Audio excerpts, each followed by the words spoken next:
Tumekuwa na tanks hapa 15. Hizi ni 10,000 liter tanks. Tank moja ni 100,000. So that is around 1.5 million. Tumenunua hasa avocado over 3,000 tunapea wakulima hapa. Tumekuja pia tuka-empower wa young girls. Unapata saa zingine mtu anaenda choo na hana viatu. Mumeona kila mtu alikuwa kwa huu uwanja ametoka na kiatu. That is sanitation. These small things people think that people have, they don't have. If sanitary pads people don't have, we must help our people. If they start small, they will end big. Na mumeona pia hapa tumepeana mbuzi to widows. We had 145 goats. Hata I think nyinyi ndio mlikuwa wa kwanza kuzipiga picha. Hizo zote zimeenda kwa wakulima. Waende at least mmoja akipata. If you empower one person in a village, you have empowered the whole village. The same way you empower a girl in a village, you have empowered the whole village.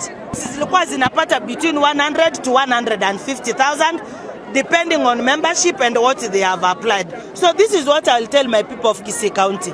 Kujeni tu kwa ofisi, though ilibomolewa, we will need some time to itengeneze. Juu hatuna another place where they can come. And I think where they keep vandalizing my office is because they know I'm serving the people. They don't want our people to be served. So they demolish their office. Like now, they've distracted they've demolished that office 5 times. 5 good times. I've always reported to the police. That is the only place women come, men come, vulnerable people come to register people who need help from the office of the woman rep. Unfortunately, that office was vandalized. There is no way we can operate from such an office. So when the office will be ready, I'll give a communication because I have to look for money to repair. Ndio niwaambie the time they will come, they register chamas, they register orphans, people living with disability, in general those who are vulnerable and they need the help of the woman rep.